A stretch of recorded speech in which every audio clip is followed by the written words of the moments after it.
কাঁটাতালের বেড়াটা আমাদের কাছে খুব অপরিহার্য ছিল না।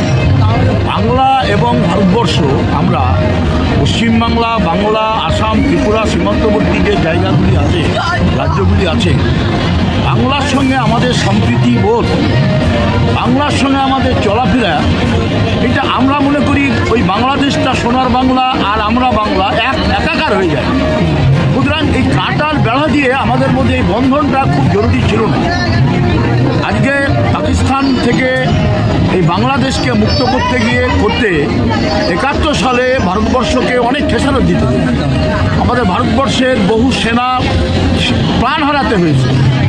আজকে সেই বাংলাদেশকে আজকে স্বাধীন একটা দেশ হিসাবে স্বীকৃতি দিতে ভারতবর্ষের একটা বড় ভূমিকা ছিল। সুতরাং বাংলাদেশকে আমরা মনে করি আমাদের একটা ছোট ভাই, আর ছোট ভাইয়ের সঙ্গে বড় ভাইয়ের যে বেড়াটা আমাদের কাছে খুব অপরিহার্য ছিল না। আর ছিল না বলি আজকে কোথাও বেড়া দেওয়া হয়েছে বিভিন্ন কারণে, কোথাও ফাঁকা জায়গা আছে বিভিন্ন কারণে পড়ে আছে। আমরা মনে করেছি বাংলাদেশ আমাদের কাছে ছোট ভাই।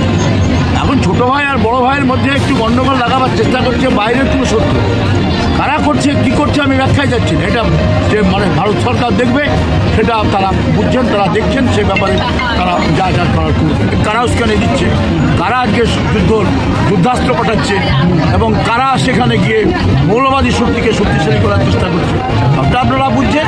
সেজন্য বেড়া দেওয়াটা খুব বেশি জরুরি ছিল না। জরুরি বলে আবার কাজ শুরু হয়েছে।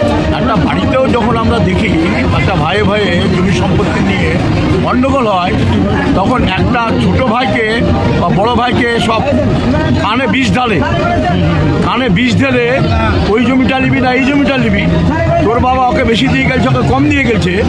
এটা তো পরিবার থেকেই হয়।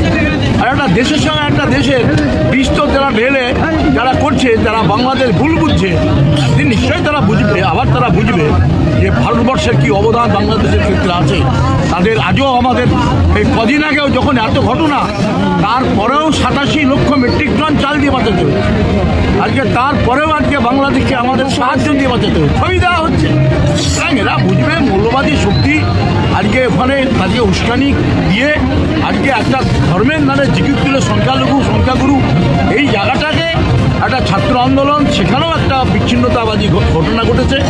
এসবের মধ্যে দিয়ে একটা উত্তেজনা আছে। আমরা আশা করবো নিশ্চয়ই এটা প্রচলিত হবে।